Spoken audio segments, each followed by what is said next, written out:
Nos encontramos en el Museo Marítimo Nacional. Yo soy el contraalmirante Andrés Rodrigo Ramírez y soy el director de este maravilloso y extraordinario Museo Marítimo. En este momento nos encontramos en el sector denominado el Cerro Artillería, en Valparaíso, en Chile. Y tenemos desde acá una maravillosa vista hacia la bahía y específicamente al puerto en toda su capacidad. Este edificio que ustedes ven a mi espalda funcionó la Escuela Naval, la cual fue construida en 1893. Esto era una fortaleza inicialmente, y de ahí entonces se construye este edificio, como dije, en 1893, albergando entonces la casa de estudio para los cadetes navales para egresar como oficiales al servicio de la Armada de Chile. Con el correr del tiempo, la blanca casona terminada en 1892 se fue haciendo estrecha e inadecuada para formar los marinos que el Chile de hoy necesita. Y entonces, con el esfuerzo de toda la nación, se levantó la nueva Escuela Naval, estructura acorde con los requerimientos de la actual enseñanza náutica. Al traslado, acudieron 600 antiguos cadetes miembros del Caleuche, el legendario buque fantasma que recorre nuestro litoral como tácita conciencia de nuestro destino marítimo.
Hola amigos, les habla el sargento primero, especialista en artillería naval, Luis Herrera Campos. Hoy nos encontramos aquí en la ciudad de Valparaíso, específicamente en el Museo Marítimo Nacional, en el Cerro Artillería. Como pueden ver, una vista muy privilegiada de todo el entorno. Nos encontramos frente a las instalaciones portuarias de Valparaíso. Aquí los quiero invitar a conocer el Museo Marítimo Nacional. Hoy recorreremos parte de sus instalaciones y también sabremos y les daremos a conocer parte de la historia de este emblemático edificio que nos acompaña desde 1893 en el paisaje de Valparaíso.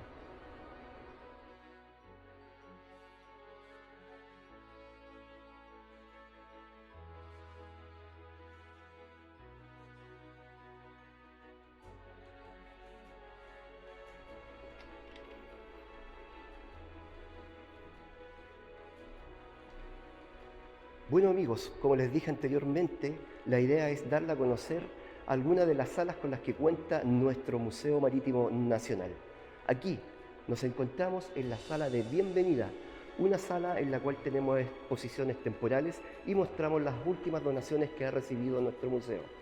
Como por ejemplo, acá tenemos la campana del Dresden, ¿ya? Ese crucero alemán que fue hundido en la isla Juan Fernández durante la Primera Guerra Mundial. ¿Ya? Una historia muy linda para conocer en el mundo, ya que todos los tripulantes sobrevivieron y quedaron detenidos en Chile, precisamente y ubicados en la isla Quiriquina, en la zona de Talcahuano. Allá permanecieron durante todo el periodo de la guerra y una vez finalizada esta, ellos, en vez de decidir volver a su patria, se quedaron muchos de ellos radicados en Chile y dieron inicio a parte de la colonia alemana que se encuentra en la zona de Concepción. Vamos por acá, síganme.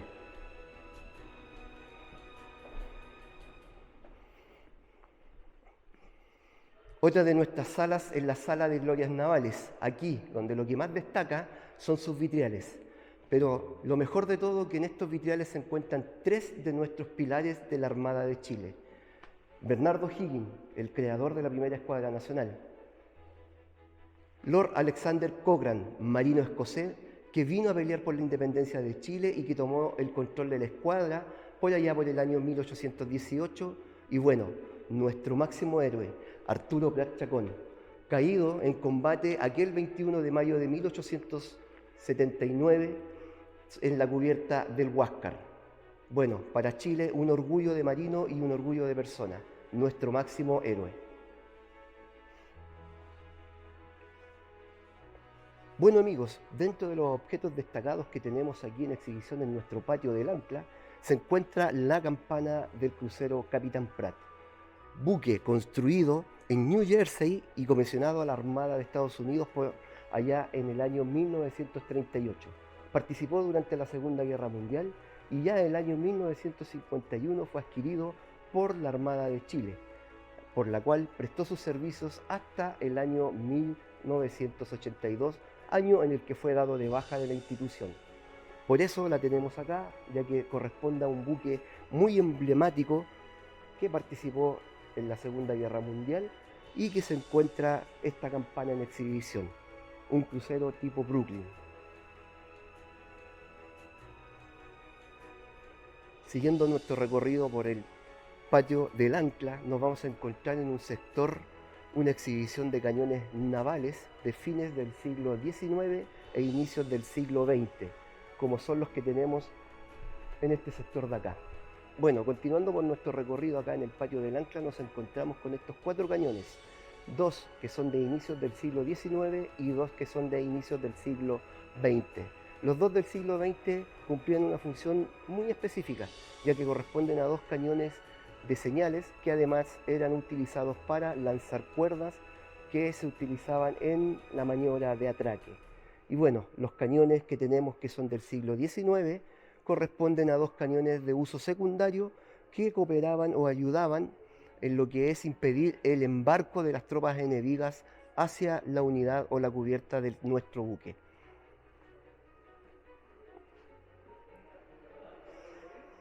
Ya, bueno, otros de los elementos que tenemos acá de los buques clase Brooklyn corresponden a parte del cañón del ex Brooklyn, ¿ya? Que fue adquirido por Chile con el nombre de crucero O'Higgins, ¿ya? Que sirvió en nuestra armada hasta el año 1990, ¿ya? Tenemos parte del cañón y su proyectil perforante que era utilizado en combate.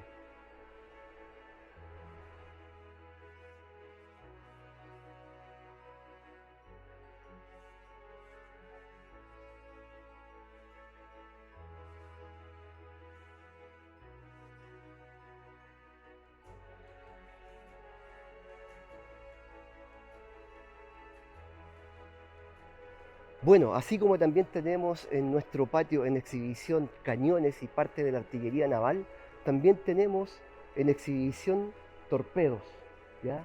Torpedos que están en desuso en la Armada de Chile, pero que fueron útiles y sirvieron durante mucho tiempo en nuestra institución, ¿ya? Tenemos y los mostramos en su forma real y además de eso también tenemos un mecanismo de funcionamiento.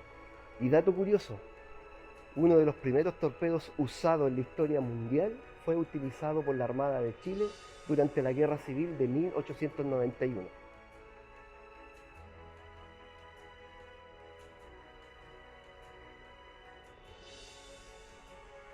Bueno amigos, aquí ya nos encontramos en la sala La Torre, en la cual se encuentra una de las maquetas más grandes de Sudamérica, la maqueta del acorazado La Torre.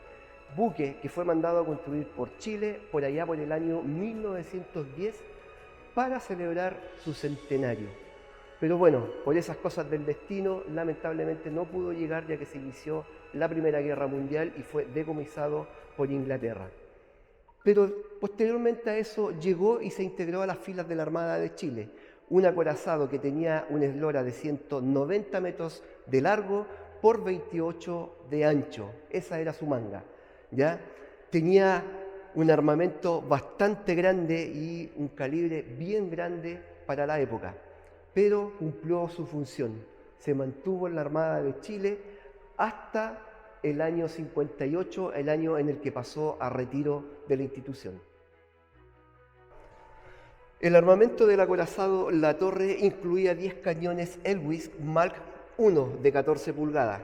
Tenía una artillería secundaria de 16 cañones Elwis de 6 pulgadas 50, Mark 17, 152 milímetros. Su artillería antiaérea estaba compuesta por 3 cañones de 3 pulgadas, reemplazados posteriormente por 4 cañones de 4 pulgadas 45 MK5.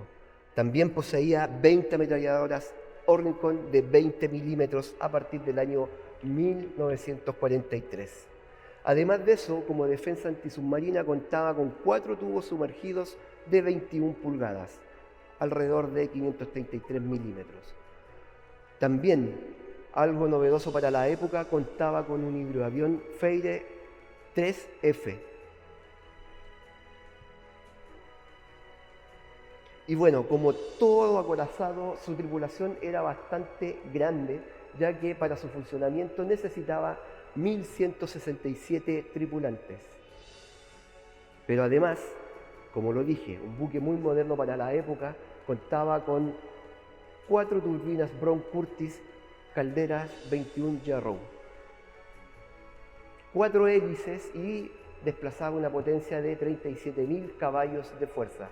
Su combustible era el carbón y reemplazado ya en 1930 por el petróleo. Con esos motores lograba una velocidad máxima de 22 nudos. Bueno amigos, aquí acompañado con la maqueta más grande de Sudamérica, espero nuestro recorrido haya sido de su agrado. Y los dejo invitados para continuar con nuestra transmisión en vivo junto al director del Museo Marítimo Nacional, el almirante Andrés Rodrigo, quien responderá todas las dudas y consultas que tengan con respecto al tema. Muchas gracias, hasta pronto.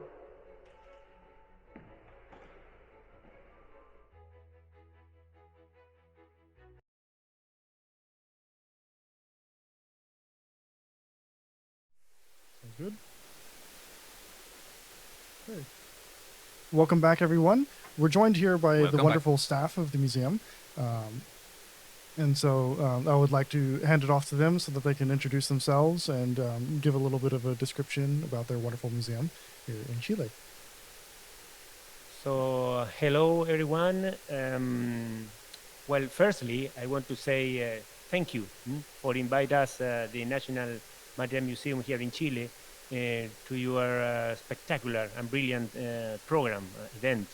And yes, I want to introduce my team here. In my left side is Eduardo Rivera. He's our curator, and also he's a professor of naval history and a specialist in a lot of things of naval history, objects, etc. And here in my right side is Maria Jose. She's his assistant, but also she's in this museum for many years, more than 10 years.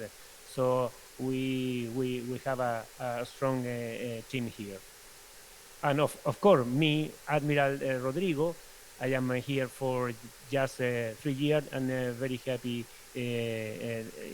as a director in this beautiful museum. Great pleasure to meet you all.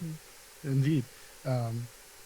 And I want to apologize in advance if I mess up the pronunciation of anything, because I'm not very familiar with pronunciation, and so I apologize. But the most important questions that we're receiving right now is what looks, or quote, that looks like a very British-looking model in the background. The ship model in the background. What is the ship you have? This wonderful, huge model of a ship. What is the story behind this? Well, the ship in behind me is the battleship, the Dreadnought class La Torre. We say in Chile, acorazado La Torre. She was one of the most important ships during when she was serving here in Chile. And yes, it was very important after the first World War. This ship, the name was Canada, HMS Canada, from England. And after that, Great Britain sold us the ship, and was maybe the most important surface unit in our Navy. And also, if you want to know more, tactical things, if you like, about this ship, maybe Professor Rivera can tell you more details about the ship, if you like. Sure. Of course, yeah. Can you help me? The Admiral La Torre was a very important ship in our naval history. She was built in England before the World War I in 1911, and she served in the Royal Navy between 1914 and to 1920. And 1920 she was sold to Chile, and in our Navy she was served until 1958. Okay, the La Torre was the few ships and 14 inches guns of the Dreadnought class. Okay. And so Chile has a rich naval history because the majority of the coastline of the country is coastline. And so could you maybe give our audience some, like, an overview of Chilean naval history, so they might be able to learn some of the unique events or aspects of the Chilean Navy?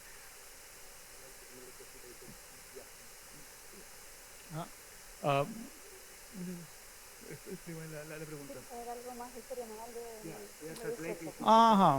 worries. Well, the Chilean Navy was created during our independence, independence wars in 1818. Okay, the Chilean Navy is very important in Latin America because the Chilean Navy was fought in so many wars between Spain during our independence against the Peru and Bolivia in 1837 and 30 to 39. Uh, Again with Spain during 1865 to 66. Newly against Peru and Bolivia in 1879 until 1884. Other civilian wars in 1891, for example, and other crisis situations.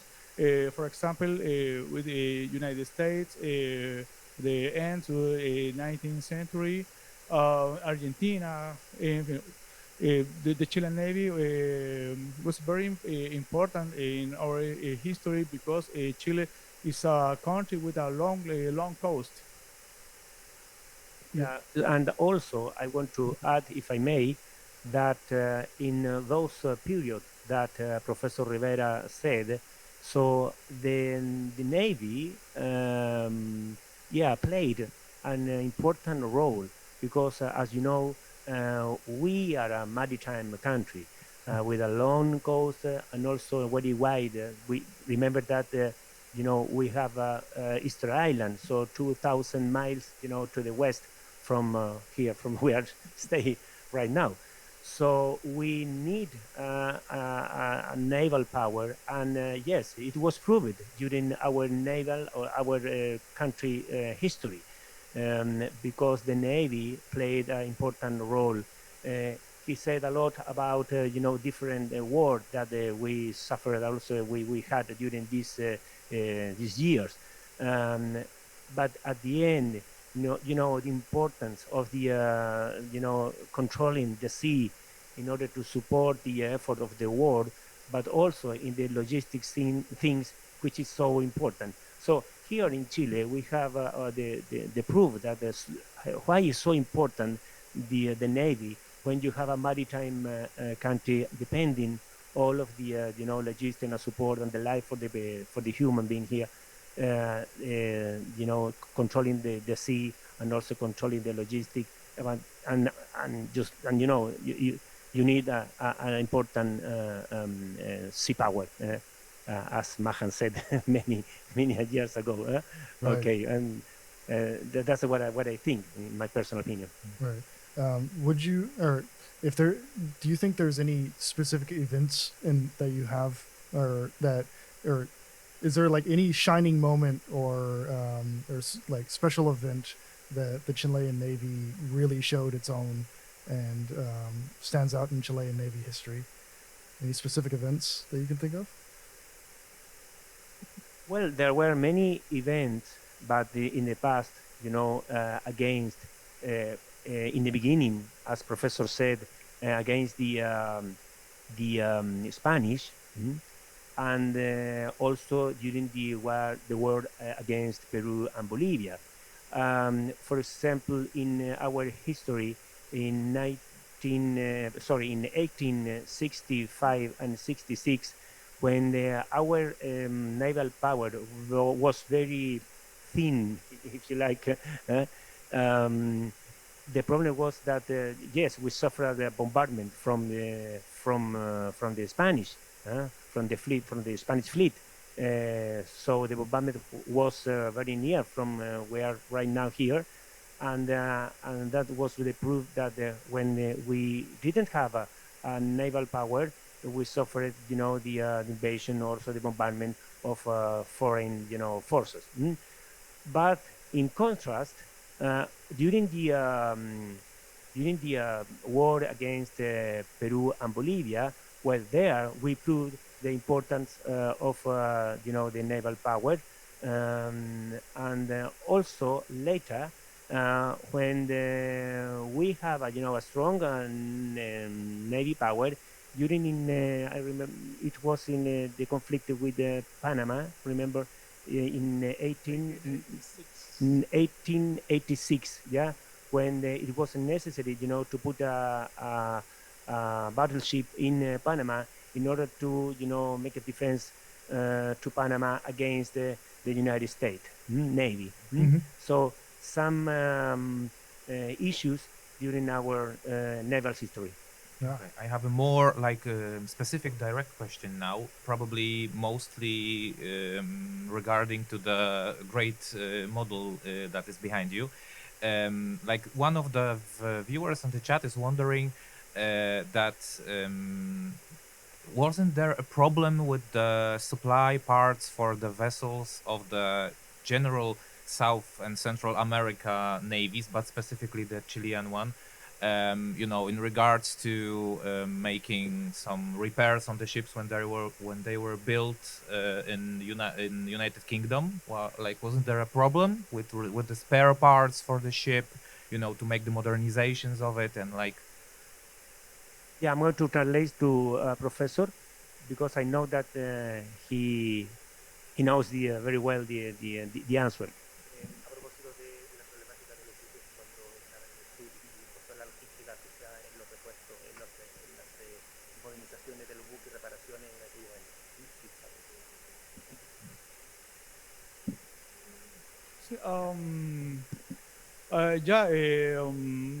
The repairs of the ships was a very important problem during our naval history.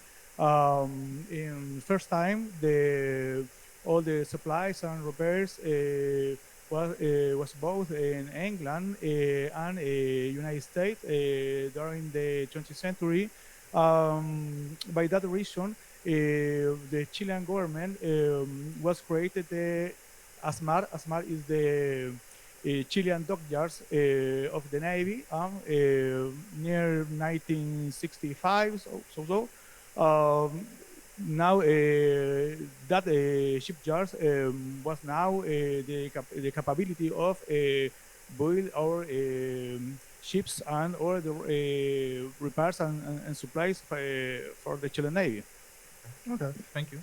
And also, if I may, sorry, that I want to add that your question is very, very important because during the years, of course, the problem was, the difficulty sometimes in order to, to buy replacement, to buy, Spare parts, radar or guns, etc. But now, the Navy is in a program in order to, in a I hope in a short period to to build our own frigate. Firstly, in a logistic ship, but then in a frigate. So that is our idea, the naval idea. Thank you. Okay. Yeah, and got a really interesting question here. Do you know if there are any like specific Chilean Navy traditions that maybe the seamen partake in, the sailors partake in, or anything that's kind of very specific to the Chilean Navy? Local traditions, or Yeah. Yeah, the naval traditions is very important in our Navy. In the first time, the influence of the Royal Navy was very important during our independence because many naval officers of our Navy was England officers and American officer, but is the first number of the Royal Navy officer is very important in that times. When the later years, the Chilean Navy was created or traditions in our uniforms, language, but the Chilean Navy is a very similar of the South American Royal Navy, but that reasons we have now the, the similar uniforms and traditions for the Royal Navy. For example, the landing guns teams, for example, and the naval music, for example, too. The color of our ships and other traditions are very similar to the Royal Navy. However, of course, the British tradition is inside our ship. That is it is correct. But also, you can remember that there is also a very strong, history from Spain. But also, there is a combination, in some sense, with the Spanish tradition, especially, for example, in our tall ship Esmeralda, where all the lexicon, is the name, yeah, or the language is coming from Spain rather than a British side, if you like. Okay, very interesting. Yeah, an interesting question here from Magellan TV, which is for the presenters specifically. So, how old were you when you found your love for naval history, and then knew that you wanted to practice naval history as part of your career? So maybe the question was so quick. Sorry. And I couldn't understand. Maybe it's okay. It's okay. So if you, yeah, sorry. We will repeat. No if you can repeat yeah, please. Yeah. So, question for you: how old were you when you found your love for naval history, and decided to do that as your job, your career? Your passion also. Well, yeah, I understood sorry. Yes, well, I joined the Navy when I was 15 years old. Okay. So it was in 1981, and I left the Naval Academy in 1985 as a young officer, and then completed a period in many ships, warship indeed, more than 5, 6 different ships, and in total, it maybe 12, 13 different ships. And then after 30, 32 years, 33 years, as an officer, I became an admiral, for 4 years, like a controller of the Navy. So nearly, we're talking about 40 years, serving in the Navy. Very impressive. Yeah, Thank you for your impressive. service. Next question I have seen here is like, did Chile use the Chilean nitrate to make the gunpowder for the ammunition? Yeah. Okay, so like it's local specialty for the Navy. Yes, it was sent to Europe, as you say, to build a gunpowder, and also to fertilize the ground. And that's the period when we had this war against Peru and Bolivia. That's kind of the beginning of what created the conflict between our nations. Okay.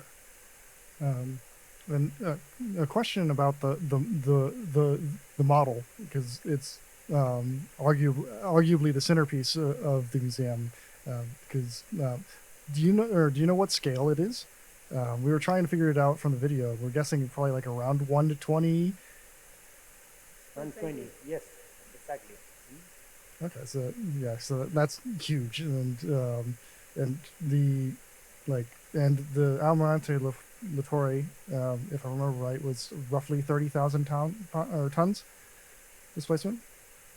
Yeah, it was 32,000 tons in total.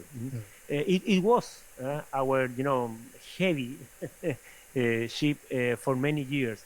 Right now it's a Kaiser class, it's an oiler tanker, and it's more than as an oil tanker, it's more than 40,000 tons right now, which is right now is the the heavy ship in our Navy. Okay. Let's see. Oh, okay. Here's a cool question regarding naval aviation, like aircraft. What was the main aircraft that has been operated by the Chilean Navy? Right now, or I guess related to the ship in behind. kind of what are the main aircraft throughout time?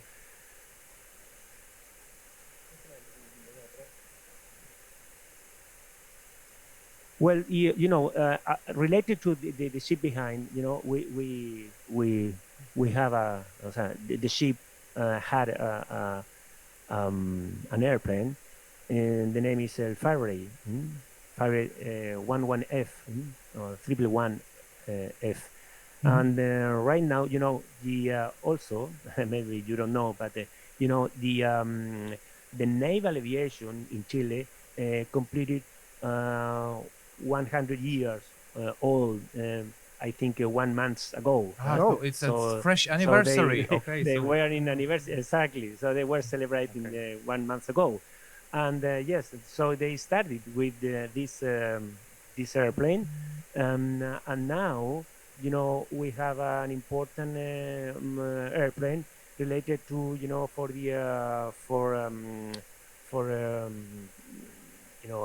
we call for like iWorks, is to for investigation, and also to control the sea by airplane, operating with the fleet permanently.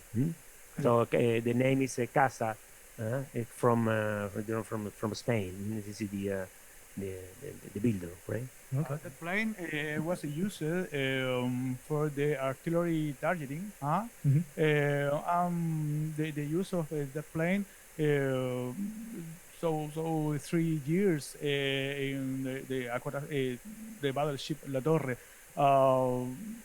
After that, other plane was used in Chilean pre-dreadnought. The O'Higgins. The O'Higgins was a plane in the tower number 2, and the astern of the ship. Okay. okay. Thank you. What's more? Yeah, we had, yes, what Rivera said. Yes, we had, I think the latest, airplane was on board was the airplane on board the cruiser class Brooklyn. Yes, O'Higgins, which that was my first ship when I was midshipman. Oh, Okay, so this is how it started actually. Yes, and also I was, the officer in charge of the second turret, the number 2. It was the tall turret, and I was on board for 2 or 3 months when I was finishing the rank of a midshipman. So it's so an amazing experience and a great experience. I knew a lot, and also I learned a lot from the crew, from my assistant. So it was a nice and very, very amazing experience. okay. So couple of quick questions here. Which ship is currently the flagship of the Chilean Navy? Yeah. Well, right now, the flag ship is the frigate Williams. Frigate Williams. The origin is from Sheffield, Great Britain. Yeah. Yep. Williams is a name of many ships in our navy. For example, also when I was sub-lieutenant or ensign in the United States, but sub-lieutenant, that was my second, warship when I was on board the destroyer Williams. Okay. And right now the same name in our flagship frigate Williams. Okay. And then I think we have time for one last question with you all. So does the Chilean Navy historically or even currently have a specific foreign navy that it really likes to work with? Like maybe you exercise together really well, or just get along? Yeah. Well, right now, many years ago, the Chilean Navy is involved in many international exercises, Mhm. not only here in in this region, but also in the Pacific region with the North American, Australian Navy, New Zealand Navy, also the Canadian Navy. Also, I was in Canada Mhm. many years ago working with them, a very very good navy, and involved in many exercise around the world. So the Chilean Navy is participate, and I think will participate in exercise around the world. Perfect. Okay, thank Well, you. we want to say thank you very much for coming and answering so many questions with us. Yeah, we Um, I also want to say that there are a lot of great words about your service and all that, so much appreciated. Like that Yeah. you spent some time to share us so many informations. um, Yeah, well, the thanks is from us, and especially in trying to do our best in another language. So we apologize if we made some mistake. No problem at no all. Like, problem. and we as in any case of the today's museum, we all also like encourage you people on chat. Like if you have any occasion to like visit it live, it's always like an interesting stuff there, and like you see that like you can see also the model and many other interesting things. Just visit it. Like I would like to make the trip there and see it by my own eyes. So I hope you will have a chance there. Yeah, well, the museum is open from 10 to 5 p.m. Our website is www and museomaritimo.cl, museomaritimo.cl. We open from Sunday to Sunday, so during Okay. all week, and especially this month we are celebrating the month of the sea, the month of the sea. So we celebrate in Chile all May the month of the sea in honor about our hero, Commander Arturo Prat. Mm? So we are celebrating on the 21st of May the glory of the Navy. During the war against Peru and Bolivia, so there was a combat, and then died Arturo Prat. So we are celebrating this day on the 21st of May, the glory of the Navy. So this month is very important for us, and also very proud and very happy that you invited us in your program, in your event. Thank you very Thank you. much. Thank you very much. The chat sends their thanks as well. It has been great to speak with you all. Thanks to you.